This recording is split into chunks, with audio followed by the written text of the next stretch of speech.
This program features live coverage of an African safari and may include animal kills and carcasses. Viewer discretion is advised.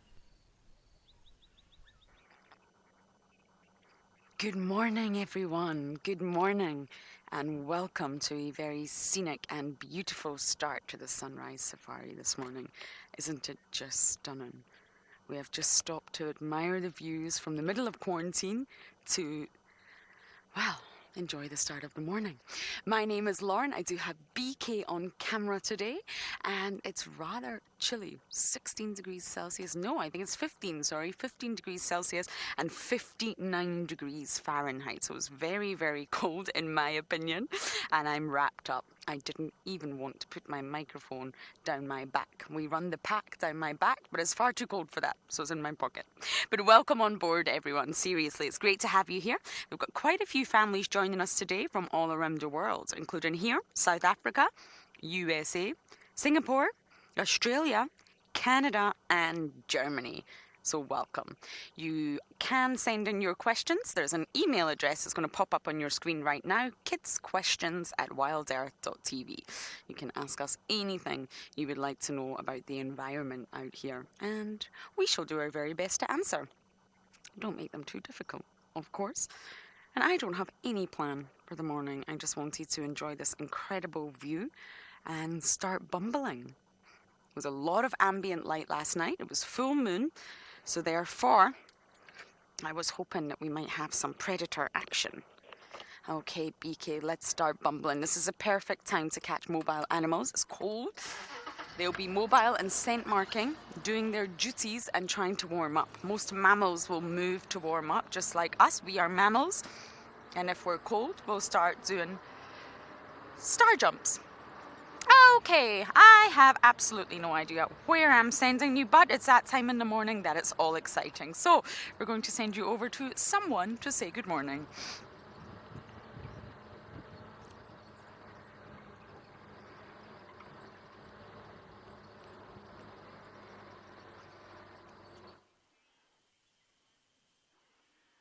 Here we have a beautiful flap-necked chameleon at Cork Bush Game Reserve, just waking up. Welcome. Here we are at Cork Bush, as I said. I'm Mike Anderson, and behind the camera is Alex Shapiro, and we're going to have a lovely morning. And first of all, we're going to look at this beautiful chameleon and up in all his glory, just to see what he's up to. We actually found him by accident last night coming back. Thought we might try and see if he was still there in the morning, and we were so lucky, hasn't moved even 1 inch. If you look at him there, it's just absolutely perfectly camouflaged, just a slightly lighter color than the leaves and the branches around him. Look how tightly it's holding on there. It's a daytime animal, so they move around during the day. Right now he's just waking up, starting to look around as you see his beautiful telescopic eyes. You can see they're outside of its head, moving around independently, looking for any insects that might be moving around within reach, so it can shoot its long tongue out and catch any insects. So look at that tail as well, curled around there. It's trying to keep warm. It's quite a chilly morning, so that chameleon is trying to keep as warm as possible. You know when you're under the covers and you curl yourself up into a ball to try and keep warm? That's kind of what it looks like right now. Gripping. Look at its toes. Look at those interesting toes, all fused together. It looks like almost like if you ever watched the Teenage Mutant Ninja Turtles on TV. The toes are all fused together. Really, really awesome. So as I said, this is a flap-necked chameleon, and this one is about the size of my hand. I would get out and get a bit closer, but I don't want to disturb him. It's, you know, like when you're waking up for school in the morning, and you never want anyone to actually wake you up. So I don't want to go and disturb it. I want to let it wake up on its own. When I talked about its tongue earlier, if it found a bug or something close by, it might shoot its... Oh, I saw a little shadow of a bug flying across. Oh, and its eye seems to have focused on something. See that? Oh, I wonder if it's seen something. Oh, hello. Yes, it's me, Mike. I'm looking at you. And it will shoot its tongue. In some chameleons, the tongue could be as long as its body. But right now, it's squashed up in its mouth like a spring. And if it sees something, it opens its mouth and shoots it out to grab anything that's just out of reach. Very, very awesome. I used to have a pet chameleon, actually, and it was one of the most wonderful chameleons because it always laughed at all my jokes. No one else ever does. Just kidding. Quite funny. this chameleon is going to, at some point, move to get into a better position. They're quite territorial, so we don't want to ever disturb them and make them move somewhere else, because it might bump into another chameleon and then cause some trouble. If we could see both of its eyes, you would see that those eyes are actually moving independently of each other. So that means that one eye can be looking left and right, and the other eye can be looking up and down. And that really helps it, because it's got this tongue which shoots out, so it needs to be able to judge correctly. I mean, otherwise it's just going to be getting mouthfuls of leaves every time. So having those eyes that can move around independently of each other means that they can be very accurate. And then I talked about its tail earlier. See how it's curled round like that? The tail can act as a fifth leg. So sometimes if a chameleon is trying to reach a branch that's very low, just out of reach, it will wrap its tail around the branch and lower itself down in order to be able to reach the branch. It's quite funny if you ever see a chameleon on the move. They're often waving their arms around trying to reach the branches. It's very comical. I really enjoy it. Very strong grip, even in the strongest wind. So this little bush, I mean, if you can zoom out, you can see how small this little bush is. It's not very big. If it's a strong wind, it won't shake around at all. It will stay. The tree will shake around, but the chameleon will stay exactly still, and it will be able to hang on, even if it needs to use its tail to wrap around. It's quite low down. Actually, it's interesting. The bush that it's in is called a Cork Bush. The scientific name is Mundulia sericea, if you were interested, kids. But this bush is quite often used. If you can zoom in on the branch of the bush, a bit lower down. Oh, there's a question. Oh, that's a very interesting question, Faraj. Age 7 from California. This chameleon can change to a lot of different colors. Now, I know you see on TV all these chameleons, they get put onto different things and they change to blues and purples and yellows and crazy colors. This particular chameleon, the flap-necked chameleon here in South Africa, doesn't change to all those colors. What it does is it matches its surroundings to a certain extent. So maybe green, brown, a bit of orangey. But when they get surprised or scared, you'll see its whole body, where it looks green and there's those little blotches, it will actually turn bright yellow and black stripes like a tiger. And that's a way for it to warn other animals that, hey, I'm quite bitey and I will bite and defend myself if you come too close. And it puffs its body out to look a lot bigger. And when they're walking along the road, sometimes they'll make those bright colors so that they warn anything that might see them that, hey, I'm dangerous. Not very dangerous, though, to be fair. They don't really have teeth. They've got a hard, bony plate in the mouth. But yes, quite a few colors, but only from greens to browns to yellows. Not purples and blues. Not that I've seen anyway. Maybe someone's managed to train theirs if they had one as a pet, but I certainly have never seen one changing to blue or purple. An awesome question, though. Yeah, so this cork bush is actually, we use it often as guides, and we teach our students at eco training that they can take the bark and rub it all over their legs, and it helps to keep the bugs away. So maybe not the best place for this chameleon to catch a bug. Jennifer is asking, what do chameleons eat, I think? Or no, what eats chameleons? Well, quite a lot of things, actually. Lots of birds would eat chameleons. There's a type of a snake called a boomslang, which is translated from Afrikaans into English as a tree snake. And tree snakes love chameleons. They would eat them a lot. That's why this chameleon's being very, very still. Only its eyes are moving because they don't want to be spotted by anything that might want to eat them. A lot of other things might eat them as well. Lots of birds of prey. Now, if there's something called a southern ground hornbill, which is a very large bird with a long beak, which can also pluck these things out of these low branches and in the ground. So lots of things. That's why it says to stay very, very still and pretend like it's really tough when it does get seen, by puffing up and having these bright black and white colors. I'd actually like to show you a picture of a southern ground hornbill in a moment, once I can.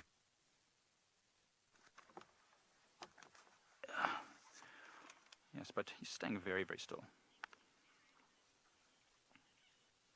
Ooh, okay, hold on a second. What we're going to do whilst we look at this chameleon is take you to Eric at Ngala and see what he's up to this morning.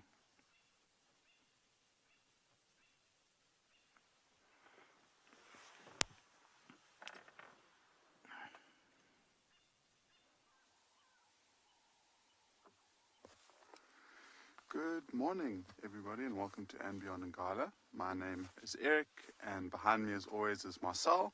There's his thumbs up. You can see straight up ahead of us, we are back in the Timbavati River. I'll show you exactly where on the map. And we are currently just sitting, trying to listen out for any alarm calls. So this is a map I'm sure everyone's seen before quite a lot. We start our game drive from the morning from this little dot over here, andBeyond Tented Camp. And what we've done this morning is driven and dropped down into the riverbed. And this is around about the area where that sub-adult or that young male lion of the Birmingham Pride was seen. So that's where we're going to drive around. So we slowly but surely every now and again driving, stopping, listening, seeing if we can hear any sound of him contact calling, any alarm calls, just to see if we can catch up to him. I think it's been 3 days since we last saw him. So it'll be really nice for us to see if we can see what he's up to and how his leg's doing. Along this riverbed is an area where a female leopard and her 2 cubs sometimes hangs around. And then from that point over there, we might start heading back into the southern part of the reserve and spend the morning looking for some wild dogs. It's a nice challenge to start off the morning trying to see if we can find the wild dogs. And if we find them early, it's always a lot of fun to see if they're up to something and maybe hunting. So that's pretty much what the plan is for at least for the next hour and a half or so. Another team of vehicles is heading back into the eastern part of the reserve to see if they can see what the Pride was up to last night. But we're going to carry on driving for now.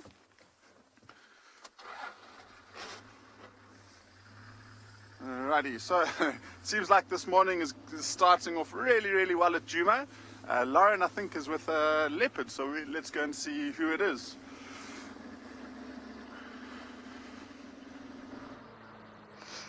Not just any leopard, everybody. This is my favourite leopard in the entire kingdom of leopards. This is the Duke of Juma on patrol, which is exactly what I was hoping for. Tingana. I have not seen Tingana since the last time I saw Tingana, which was a few weeks ago now. This is our dominant territorial male, and he's walking very slowly. I just did a poo, which is very pleasant for BK and I. Oh. And we've just managed to catch up on him. He's looking a little bit small. I said to BK, is this Tingana? He's normally a lot sort of bulkier than this, but he's looking quite, I don't know, small, empty belly. You see that saggy skin under his belly? That proves his age. He's an old boy. 14 this year. He's maybe already 14. We don't... Oh, there we go, BK. He's sitting perfectly. Are you doing the toilet again, my boy?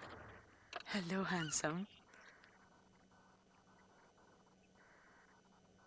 Yeah, he's got an empty tummy. He's not full. Saggy skin. Saggy skin under his chin as well, which is a dewlap.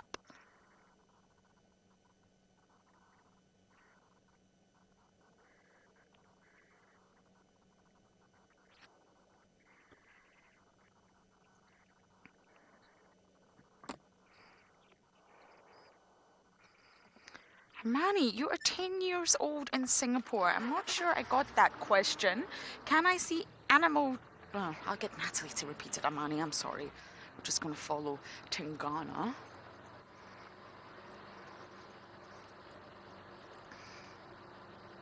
How do we manage to see animal tracks when they're hidden? I'm not sure what you mean, Amani. If the tracks are hidden, then unfortunately we won't be able to see the tracks. If we can't see them, then we can't see them.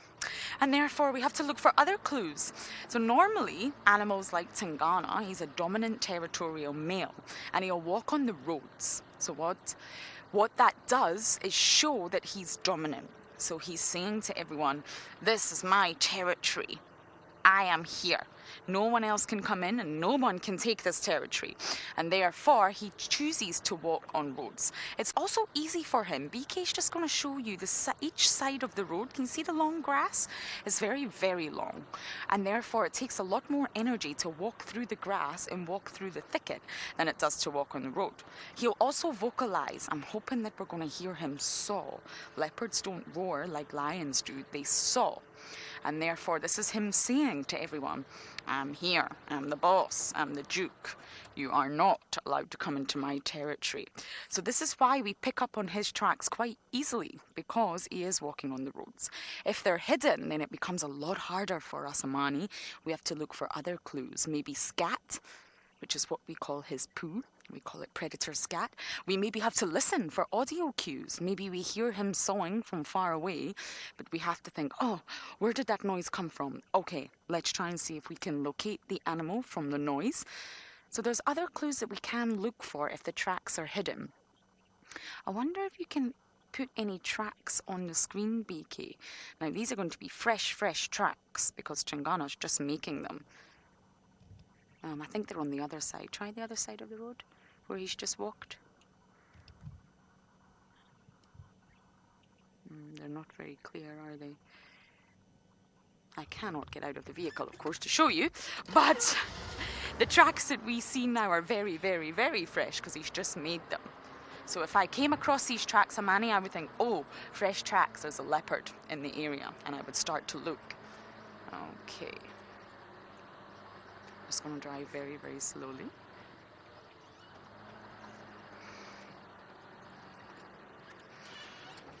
Paloma, you are asking, is the leopard hunting? Tingana is not hunting. He's not stalking, he's not walking very fast, and he's also not trying to be discreet.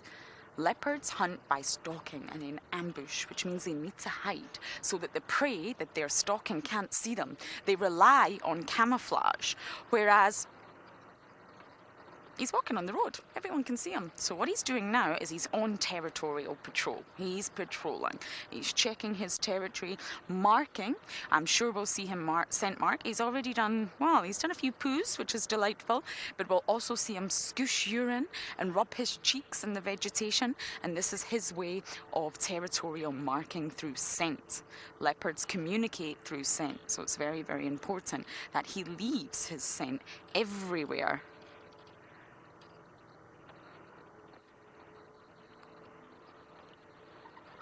Okay, we're just going to follow him very slowly. We need to give him enough room.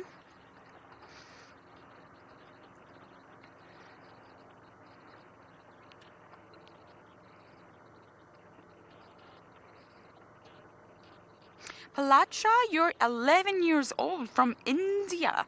How lovely to hear from you. And you are asking that, how do I know if this leopard is male or female? Well, this is a view that we actually first had of Tingana.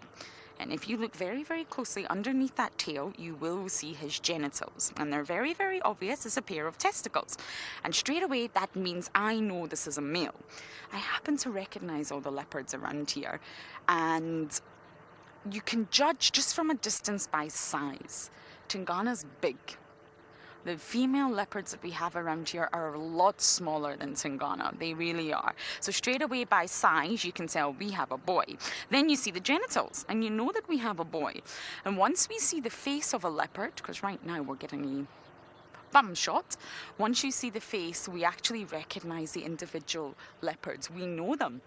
We have a sort of family out here, and we can recognize them immediately once we see their face. But straight away from a distance, you look at size, and then you try and look for genitals. It's really important. I know it sounds slightly bizarre, but it's really important that you look straight away so you know if it's a male or if it's a female. And this is an old male that we have here.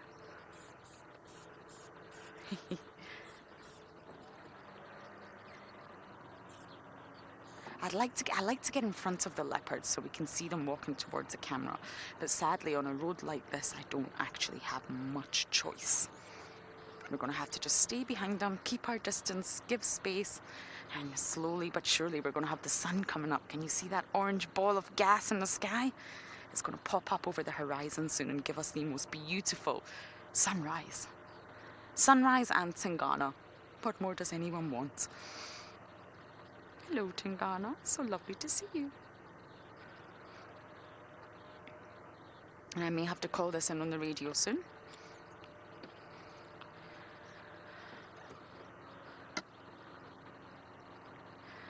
Marco, you're 8 years old from Hanoi, Vietnam. Wow. Vietnam is my dream country. I've been to Cambodia, but I didn't quite cross over into Vietnam, which is a big regret for me. And you're asking, do they hunt alone or in groups? They definitely hunt alone. Leopards are actually solitary animals. So they are one of the, actually, they're the only predator that we have out here in Juma Game Reserve that is solitary. Lions, you will either find the females in a pride or the males in a coalition. Cheetahs, the females are often alone, but males can form coalitions. Hyenas have a clan, so they're very social. They have clan and clan members, and wild dogs, they hunt in packs. Leopards are the only predator that's actually completely solitary. They live a life entirely on their own. You will only see leopards together when they're mating, when a male and female are mating, or when a mother has offspring, and you will see a mother with her cubs. Good morning, mobile stations. Just an update for the morning. We've located Tingana male leopard on Galago shortcut. He's mobile. There we go. He's scent marking. Scent marking. You see that? He's walking towards Galago Pan. Scent marking. So what? A firm. Once you get closer, radio me and I'll keep you updated. So what he just did there was scoosh his urine. So he has a special pouch where he scooshes urine, and this is called marking fluid. He's marking his territory, and there'll be lots of chemicals in there that other leopards can smell. They can go, ah, this is a male, this is Tingana. He's been here recently. They'll be able to know how fresh it is, when Tingana was here, read all Tingana's hormones, and know a lot about him just from the smell. They have a special organ on the roof of their mouth, and it's called the organ of Jacobson. And this small organ in their palate is connected to their nasal passage, reads all the chemicals. So it has chemoreceptors, which analyze all the pheromones and hormones that Tingana has just scooshed in his fluid, and then it sends a message to the brain. So the brain will understand, aha, this is a male leopard, this is Tingana. He just walked here yesterday. He's on territorial patrol. It will tell you a lot about the leopard from just tasting the air. And in order to do that, most mammals do something called a Flamin Grimace. Now, you're going to laugh at this, but it looks something like this. It's very bizarre. BK's laughing. It's really, really bizarre to watch, but what they're trying to do is get the air into their mouth so that this special organ can read all these chemicals. When you see an animal do it, it's very, very funny. Horses do it too. Lions do it. Leopards do it. Zebra do it. Most mammals do. It's called the Flamin Grimace.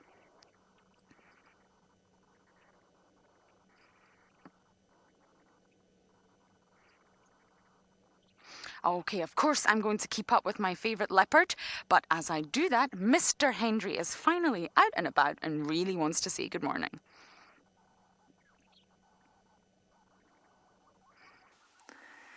We seem to have sorted out our technical glitches, which are, well, was mostly just a fuse. And for those of you who don't worry about such things, good morning to you. I hope that you're enjoying the gorgeousness of the sunrise here in Africa. My name is James Hendry. And on camera is David. There's his thumb. And we're looking at the sunrise here. We are going to listen to the sounds of the bush now. And look at David's cleaning cloth.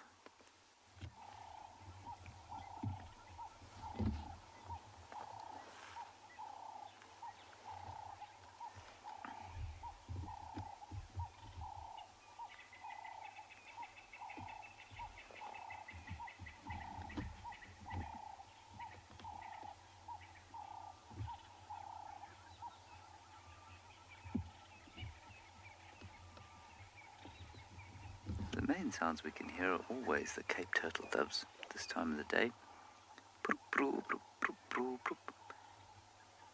And then there's a grey-headed bushshrike way in the background.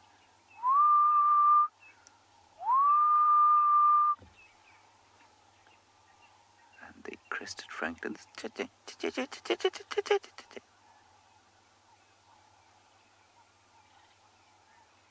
And grey-headed sparrows.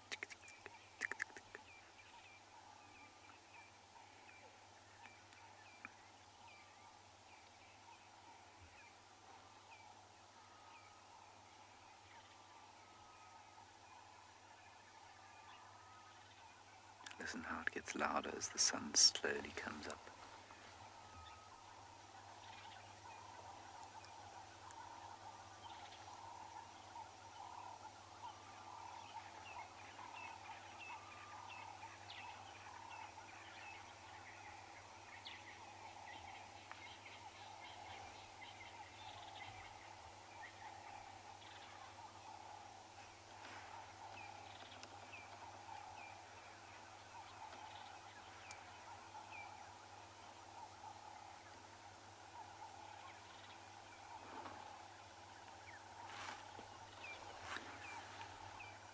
Right, well that was very pleasant, wasn't it? I suppose you'd better get on and try to find you some animals.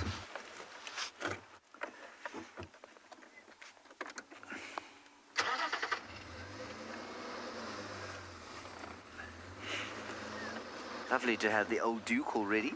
Good to see him. I think he looks pretty nice.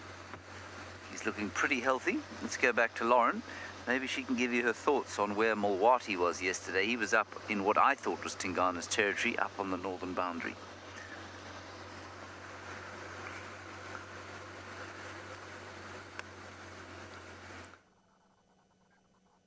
He's listening. Look at his tail. Look at his tail. He's twitching that tail. See it? I think our boy here is hungry. He's got his tail up, and what that normally means is a white flag. You see, he's got the white tip on display. This is a sign of peace, everyone. But I'm not sure it's 100% trustworthy. I don't think I would trust a leopard that's trying to say peace. What he's trying to do is get everybody to calm down. All the birds that might start alarm calling, the impala that might start snorting or barking. He's trying to say, hey everyone, I'm not hunting. Look at my white tail. I'm just, chilling and walking. They don't trust him. But leopards still do this. I'm just going to try and get ahead of him so we can see his beautiful face. And the moon beaky, look.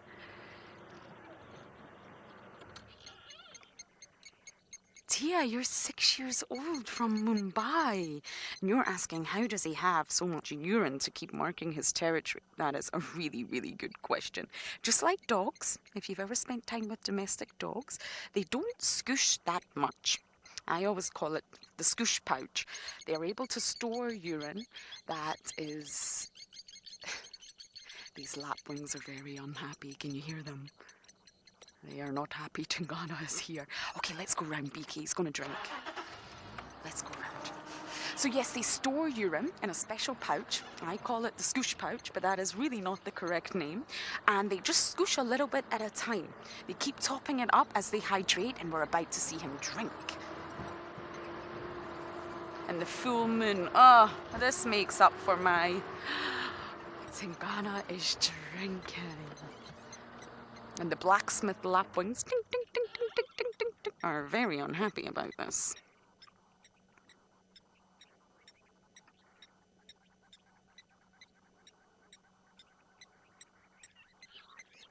So yes, they're able to store urine and hold it back. Just like us, once our bladder gets full, we don't have to completely empty it. And this contains their marking fluid. It's very, very important to the likes of Tingana. He's going to be drinking for quite some time. Let's watch.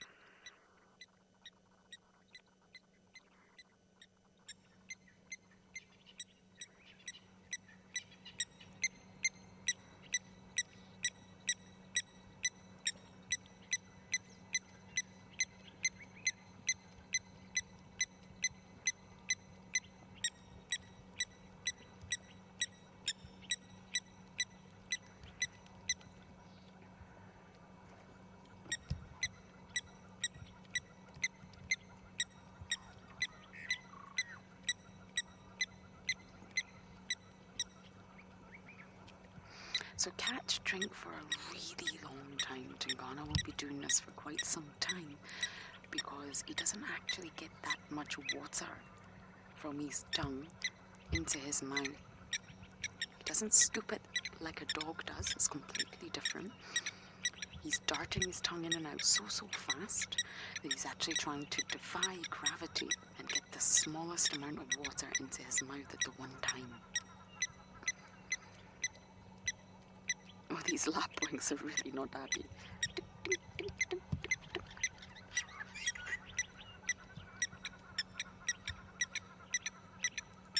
Megan and Sarah, you're from Johannesburg, and you're asking, how often do leopards eat?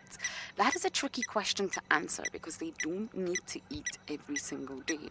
The life of a predator is more feast or famine, and what that means is that they'll eat once they've got food. So let's just say Tingana hunts an impala. That's a big animal. He's not going to be able to finish that in one day. So leopards normally put their kills up trees. This is called hoisting. And they do this to keep it out of the way of any other scavenger that may want to steal it. All the predators scavenge from one another. And he can take 2 or 3 days before he's completely finished that impala. He'll eat the organs first. I know that doesn't sound very nice, but the organs contain lots of vitamins and macronutrients and minerals that Tingana needs. Then he'll work his way out and start to eat the muscle. Muscle will contain protein. So it takes a few days. It may even take up to 4 days, actually, before he finishes a carcass. And then he'll be full. His tummy will be so big, you won't have seen anything like it. And then he doesn't need to eat for a few days because he's had enough. He'll be full. It'll be time to rest and digest. So then he can go a long period of time without eating again. But leopards are very opportunistic and they snack along the way.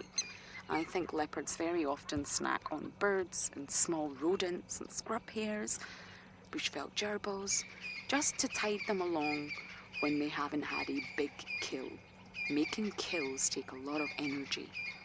They've got to stalk, they've got to hunt, they've got to be precise, be accurate. It takes a lot of energy for them to do that. Has anybody been counting how many times Tingana's tongue started in and out? It's a lot.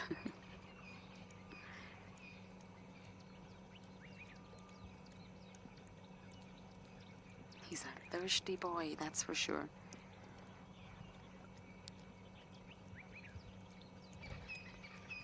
Emma, you're 11 years old and you're asking how many leopards are on this reserve. There's 3 main dominant ones, and this is Tingana, the male, Tandy, a female who he's mated with many times and produced beautiful offspring, and their daughter, Tlalamba, Tandy and Tingana's daughter.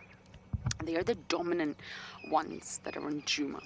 But we get lots of other leopards that come in. Maybe their territories border onto Juma, or maybe they're just passing through. So we have Mulwati, and his territory, he's a male, and his territory is a little bit of a mystery to me, but I'm working on it, and we think that he is the other dominant male on Juma, but we just don't get to see him that often. He's not like Tingana. He's very shy, very skittish. We also have a male leopard called Hukamure, who looks like a little bit of a gangster. He's only got one eye, and he comes into Juma from the west. Well, the little western section of our reserve belongs to Hukamuri, and he's probably Tingana's enemy. We also have other females that pop into our reserve, and that will be Shidulu, Sabui, very rarely Kuchava. So there's lots of leopards that may pop into Juma, but the 3 main dominant ones are the one that I mentioned, Tingana, Tandy, and Kalamba. Oh no, Tingana, please don't go into this drainage.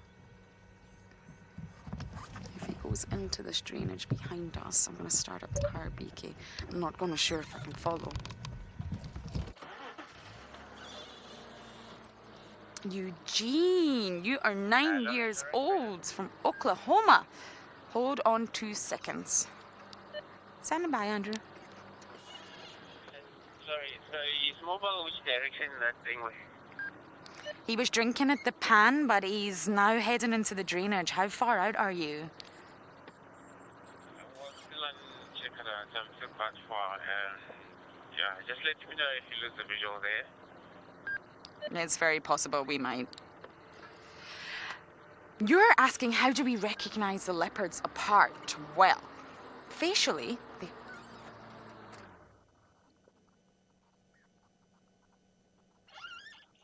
Hold on a second, he just saw something.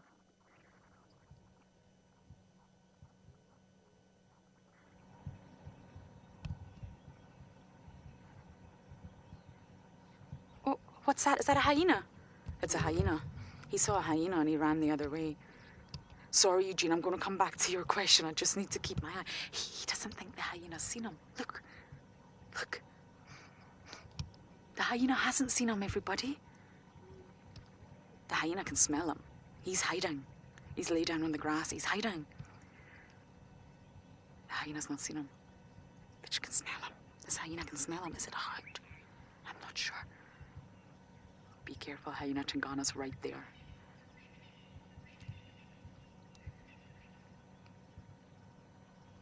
Be careful.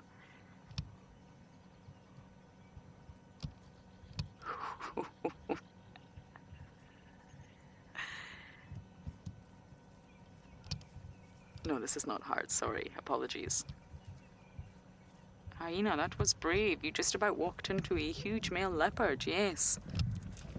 You can still smell him, can't you? Mm-hmm. Hyena's another predator out here. Loves to scavenge off leopards. Loves it. Okay, I think I'm going to go forward, BK, because I can't actually see Tingana. I think he's there, but he's very well camouflaged. So, Eugene, I'm so sorry. You were asking, how do I recognize them? Facially, they're all very different. So just like you recognize humans or maybe dogs, you recognize all your neighbours' dogs and your family's dogs, you can actually recognize leopards. But it takes time. When I first arrived here, I was also very confused. Hello, Tingana. That was a bit naughty of you. You really hid from that hyena, didn't you? You didn't like that. It takes time, but they all do have a different spot pattern on that top line of their whiskers. So if you're really not sure, always check the sex. Always look for genitals and make sure you know whether it's a male or female. Once you've established that, it should be quite obvious, you check the top line, the top row of their whiskers, and look for the spot pattern. Each individual leopard has a different spot pattern. And then you should be able to start to work out who it is. Then it's also useful to know where you have seen this leopard, because they don't all move in the same place. So, for example, you will not find Hukamuri in the northeast of our reserve, ever. He will not go there. And therefore, if you find a male leopard there, you can straight away know that it's not Hukamuri. It's a process of elimination. And once you start to recognize them, you'll know them. They all do look different, I promise.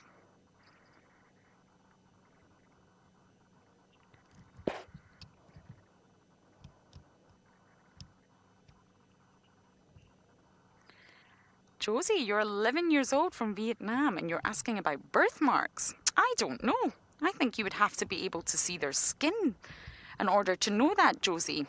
I really don't know. We don't actually get to see their skin. I'm just going to keep up with them, BK. Because it's covered by hair. So if you were to take a razor and shave the leopard, which of course we would never do, only then would you be able to see their skin. And I don't actually know. I would imagine they could have birthmarks. But I honestly don't know the answer to that. I've never seen one because you really don't see a shaved leopard. I'm afraid you only see their hair, which provides this beautiful spot pattern. Okay, this might be a bit tricky here. I'm going to have to bash through to keep up with our leopard. I'm afraid we may lose him, everyone. It is a possibility. He's going into the drainage.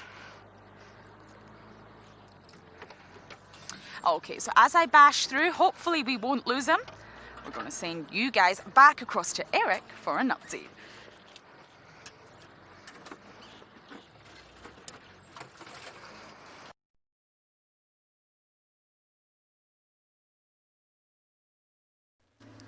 Might as well.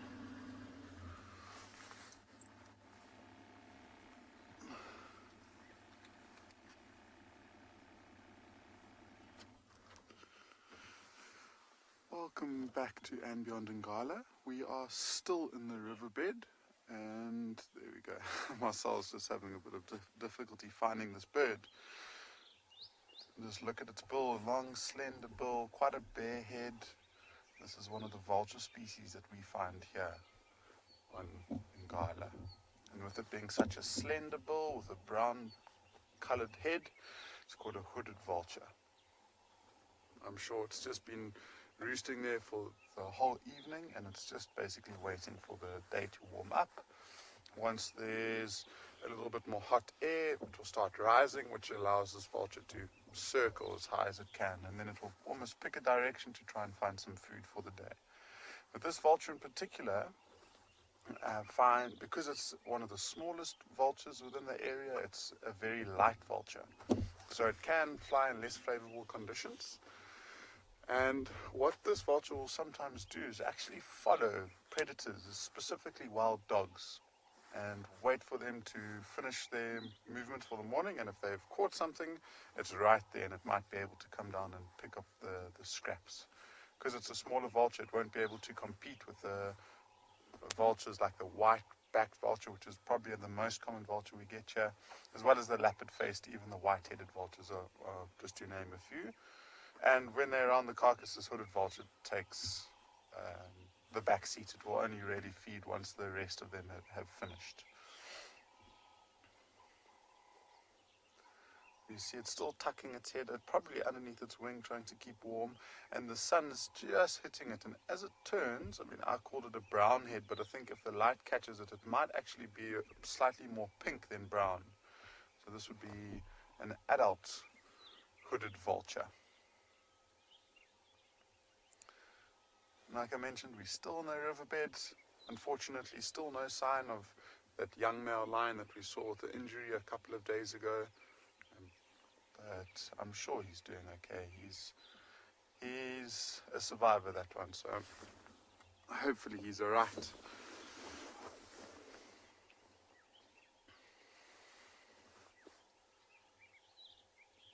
See, now it's starting to get a little bit more active, so literally as soon as the sun hits it, it will start warming up, and now it's starting to wake up. You see there's a lot more movement in that head, occasionally dropping its head down and preening itself, so just cleaning its feathers.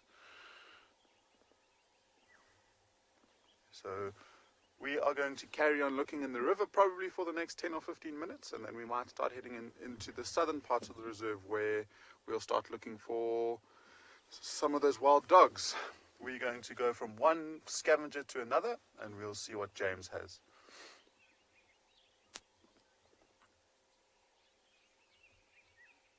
We've got dozens of hyenas here, and they're romping around. There's huge action at the Hyena Den.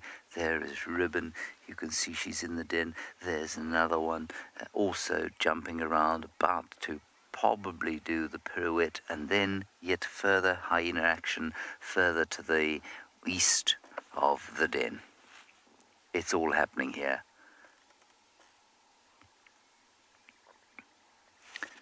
As you can see, there's not much happening here at all. Everyone is fast asleep. No one has bothered to get out of bed yet. I think we'll sit here for a few minutes because Ribbon is obviously feeding her babies, and they might pop out and have a play after they've been drinking their milk.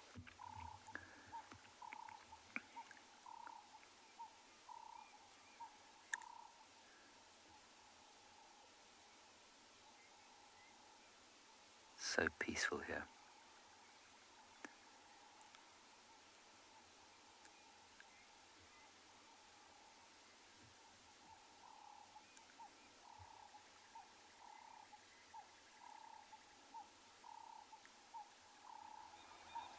It feels sometimes like the mornings should be packed full of action, and that we should be driving around at high speed, following wild dogs or lions on the hunt. And sometimes the energy of the morning just doesn't feel like that, and doesn't this morning. Well, not for me. And we arrived here, and these hyenas are perfectly at rest.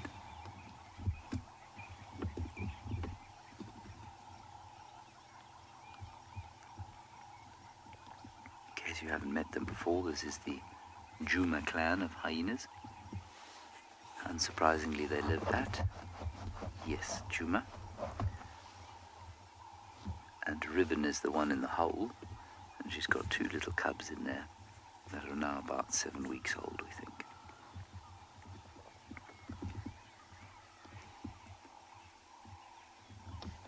So if we're very lucky, they'll pop out in the morning sun to warm themselves and have a play once they've finished feeding.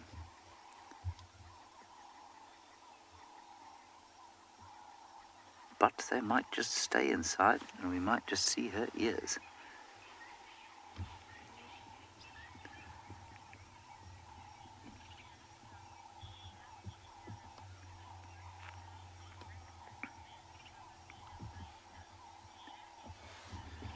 Oh dear, it's quite difficult to tell a male from a female hyena because they've got very similar looking private parts, which sounds very strange, doesn't it? But they do, and they are the only animals in the animal kingdom that are so difficult to tell apart. Well, not in the animal kingdom, but in the mammal class of animals. And what else is interesting is that when they're adults, the females are much bigger than the males, so that's how you can tell when they're adults. The females are much bigger than the males. Also, their private parts are slightly different shapes, and so you can tell from that, but it's not easy. You need to have seen a lot of hyenas in order to be able to tell the difference between them.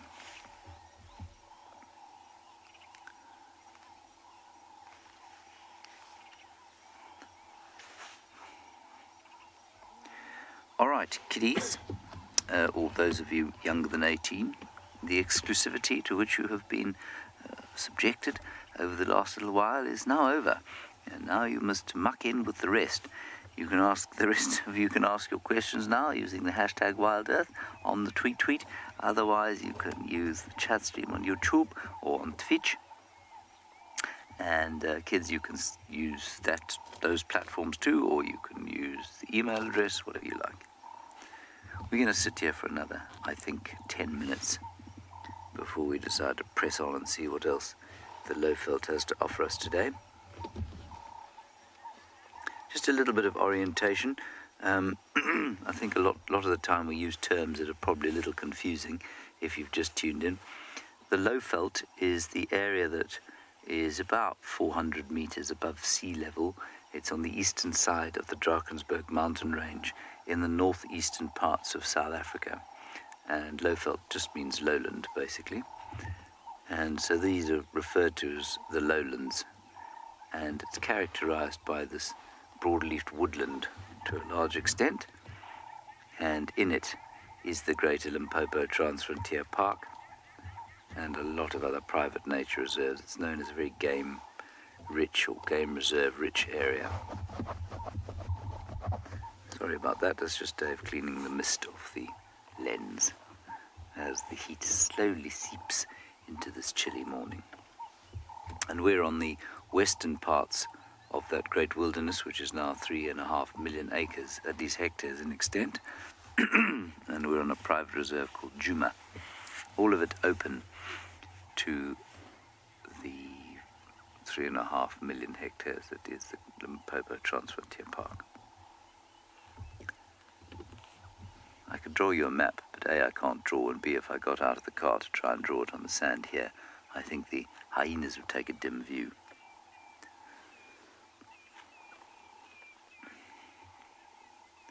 I suspect if you'd like to see a map, Eric's probably got a really nice one in that folder of maps that he has.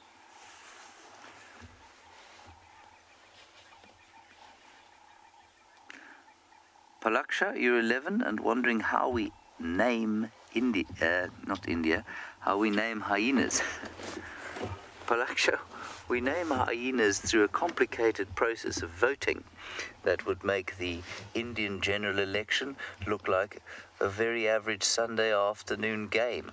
It is often very difficult to name the hyenas because everybody has a different opinion on what they should be named. And so sometimes it's our viewers who name them, sometimes we name them, sometimes other people name them, sometimes everyone names them and then they have a fight about what they should be named. It's very complicated.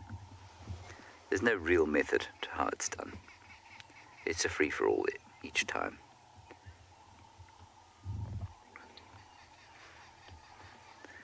I think Ribbon was named by a group of people who've watched these hyenas for many, many years. And she was named by them.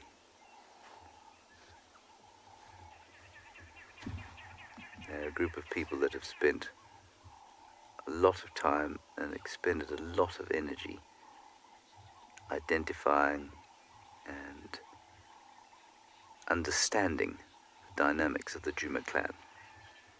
And so I think they were the right people to name, Ruben.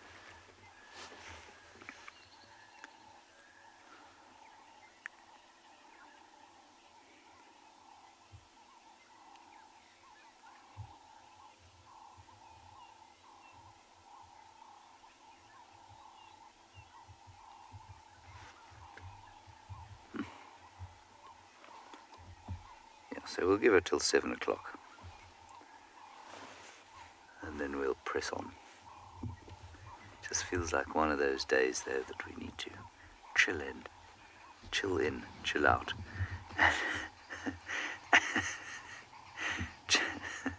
Chill out and listen to what's going on and see what arrives with us.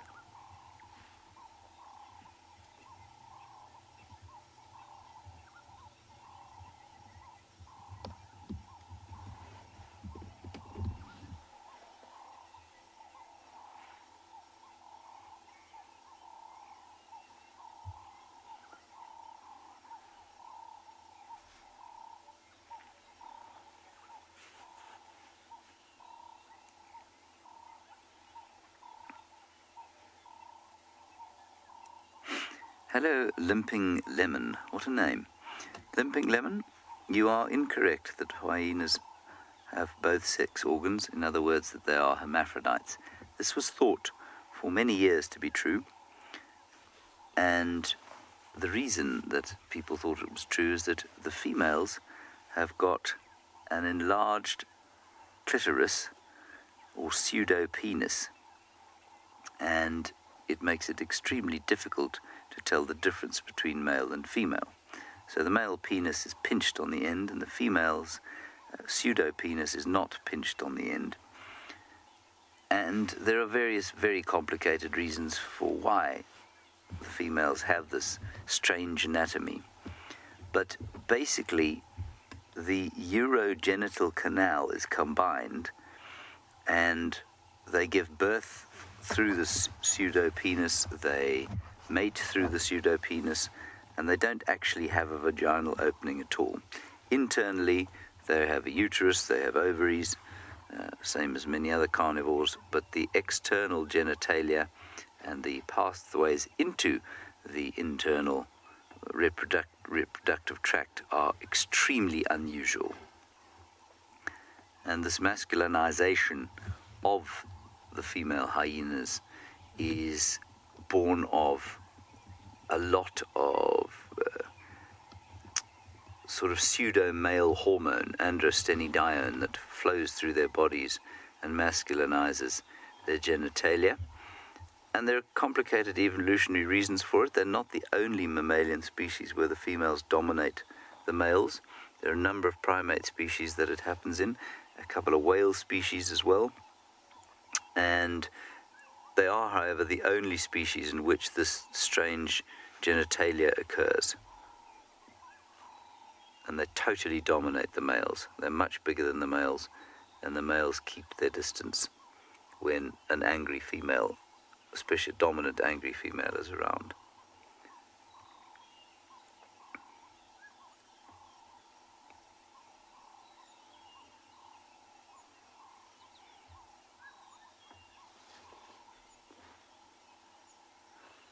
Megan, I couldn't tell you how old this termite mound is. It's very old, though. I would say, I'm guessing wildly here, in the region of between 50 and 100 years.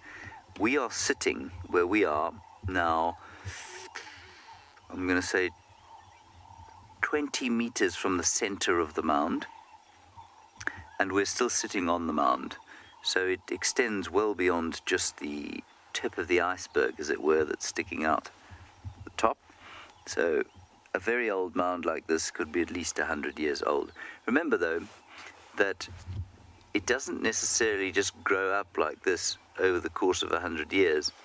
It can grow and then be eroded away and then something might take up residence in it, which could cause it to erode away faster. Then it'll be recolonized by termites.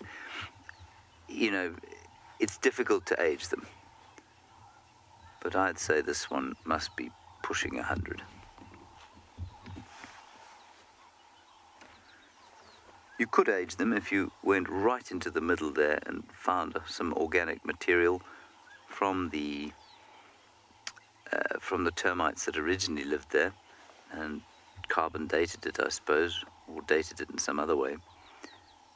But yeah, it's difficult otherwise. And you know, in different types of soil, they grow at different speeds. This is an old one though. It's big, solid, it's very round, and it extends a long way beyond just what we're looking at here.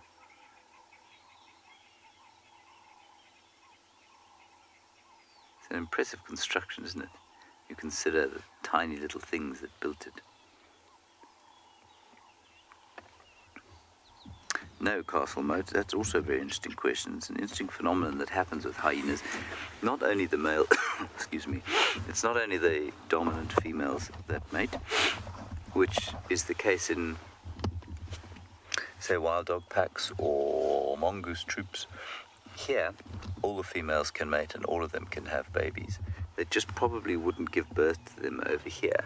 They'd probably give birth to them at a secondary den, and then when they were old enough, they'd bring them to the central or natal den of the clan. But they can, in theory, all breed. I don't know who that is.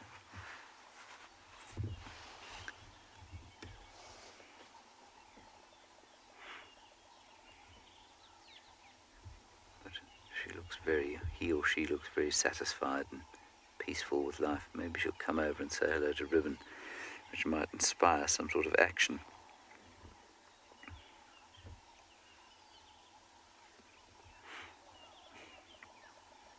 Come on, come over. That's it. Yes, come on. Come. Fear not. Be not afraid. No, we don't need to clean our backside now. Come on. Get on with it. I swear they know when you're waiting for them. If you lie down now, I shall be deeply upset with you. Here we go. Come on. That's what. Here we are.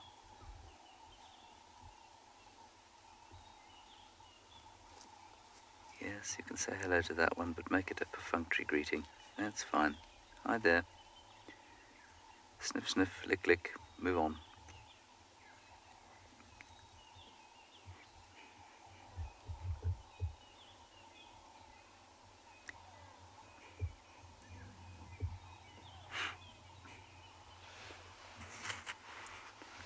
So if you may, depends on the age of the hyena cub. At this stage, I think these hyena cubs are probably being nursed at least twice a day, but it could be more. Now, this is a classic case of hyena greeting, where the genitalia are investigated thoroughly and smelled.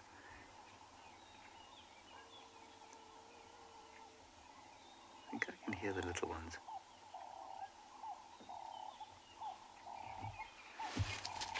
And I have to tell you, it does amaze me slightly that so many mammals greet each other by placing the most sensitive scent organ into the place, or close to the place where the most powerful smells come from. Yeah. Or why it is that the equipment for greeting is often so close to the smelliest parts of the body. Very strange.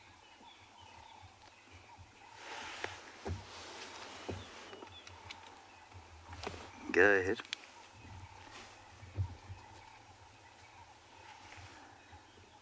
I'm at the Hyena Den, Andrew. Not much happening here at the moment.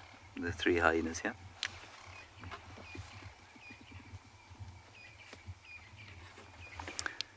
They're just getting active now. Let's go across to Lauren now. She's got some hippo, and I'll just deal with the game drive radio.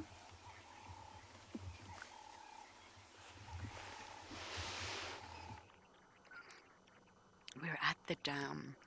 The reason I'm at the dam is quite a lot has happened since you last saw me. Tingana went into the deep, thick drainage I proceeded to follow and got stuck. Yes, quite badly stuck. There was a huge hole in Wendy's door. In fact, I can probably show it to you. I will show it to you in just a moment. And Michelle came and rescued us, so we're okay. Tingana's still there. He's slow. Can predict he's going to go one of either two ways. So I think for us right now, we want to catch up with him again. It's going to be worthwhile just staying stationary at the dam. There's a lot to see here. There's Dewey the hippo, and then there's a lovely Egyptian geese family just over here, BK. And I think it's well worth just sitting here listening for alarm calls, listening for sounds, and seeing where Tingana pops back up again. And it's funny, Davi and I were just talking the other day about how leopards can give you the slip, especially the females, but Tingana never will. Well, never say never, ladies and gentlemen. It appears I just got the slip. Going through that drainage was rather entertaining. Anyway, look how big the little ducklings have got, or the goslings, sorry. Doesn't it look so peaceful, swimming across the dam like that? This is a very, very gorgeous dam. I wonder how long it'll take to disappear going into winter. It's the fullest it's ever been in a long time. Danielle, only Dewey in this dam. I'll go back to the hippo beaks. Only Dewey, which is, well, he's been recently nicknamed. He was just hippo before, and he's the only male in this dam. Now, there's a few hippos now in Buffelshoek Dam. Treehouse and Twin Dams are completely absent of hippos, and the bulk of hippos that we used to find was at Chitwa. So, of course, it all depends on water movement, water levels, other hippos. Males clash, especially dominant males. But in this dam right here, we're at Vulture Dam, right beside the dam cam, we only have one, and this is Dewey. Now, any zoomies or dam cam watchers, keep your eye on the dam cam. We're obviously on the dam wall, but Tingana's going to pop out somewhere. I think it's too cold right now for him to go flat. I think he'll keep moving until the sun pops up. And once that sun pops up and provides warmth, then I think he'll go flat. So anybody who's watching the dam cam, you can assist me. Let's all try and find Mr. Tingana.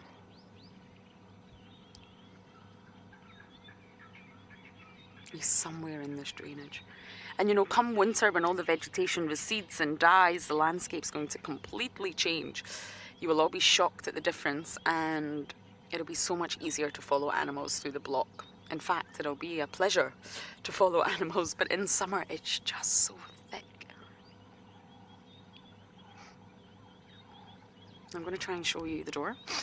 Hold on a second, I have to take my earpiece out for this, so Natalie, if you do talk, I will not be able to hear you. But this is going to be rather entertaining for you all. I'm not going to get out of the vehicle, but I am going to try and open the door. BK, by any chance, are you able to capture that? Ladies and gentlemen, this is Wendy's new door. She's had a bit of a makeover. And yes, isn't that just beautiful? It gives her a bit of style, I feel. I feel Wendy needed a bit of a revamp. And this is, yeah. I'm sorry, Wendy. I do love Wendy. Yes, I've got my earpiece back in. So I'm going to try and look for Tingana, and it appears that the Hyena Cubs are out at the den.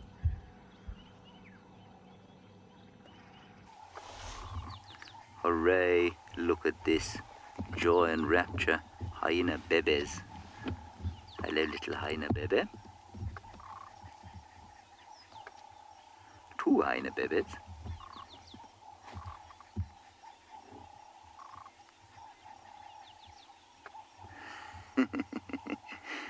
One definitely still more confident than the other.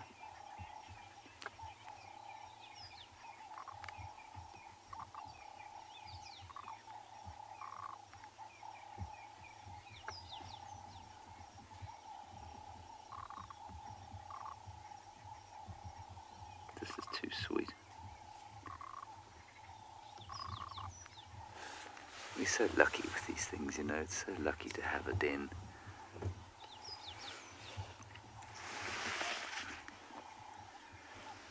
I must say, though, their activity times do seem to be massively random. You can't pitch up here at a predictable time of day and know that they'll be out. Ooh. It's interesting. If this hyena has ruined our day with the cubs, I shall be deeply upset. Go away. Isn't that Comet?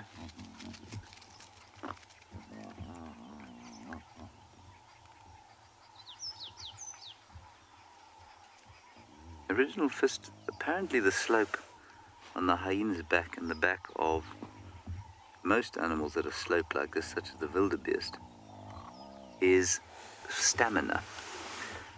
Apparently it confers some kind of physiological advantage that means they can run for a long time without having to stop.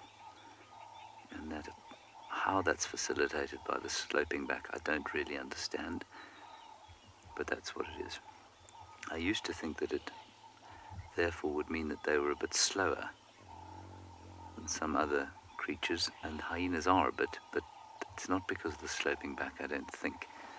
Wildebeest are actually renowned for being very fast, and they've got the same design.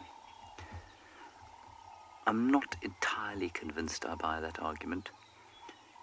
You know, we talk about wildebeest as these great migrating creatures, but if you actually look at the total distance they cover on a daily basis, it's really not a lot. You wouldn't, as a human being, wouldn't struggle to cover those distances at all.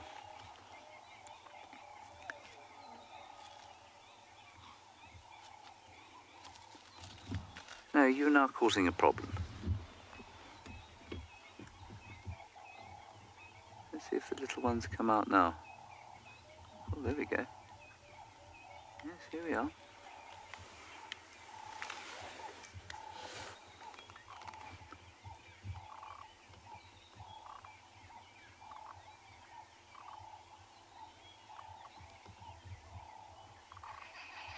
Some biting of stick.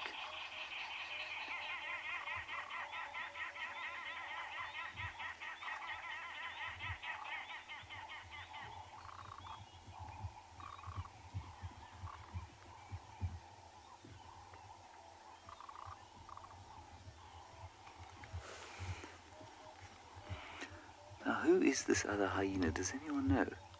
I'm sure that there are people who know, so let us know using the hashtag WildEarth.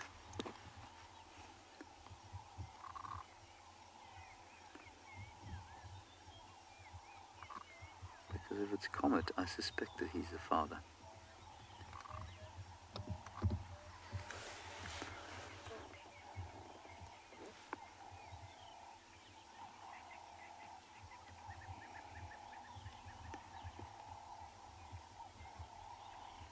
But definitely the cubs are a little reticent to come out with him lying there. Which is quite interesting. There we are.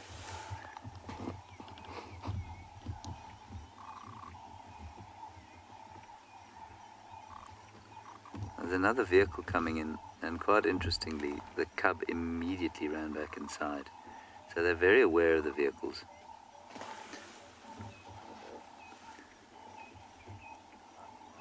Okay, the unknown explorer says that this is Ntima. So, I think Ntima's a... Oh gosh, is Ntima male or female? I can't remember. Anyway, we'll figure it out.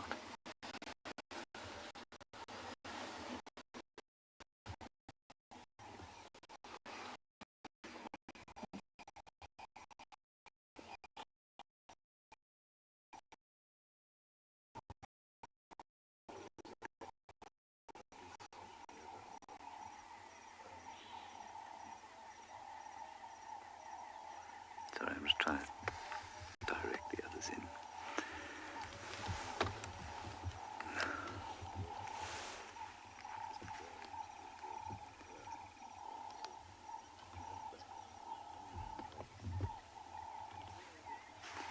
Just quickly open my hyena database. You know, it's been so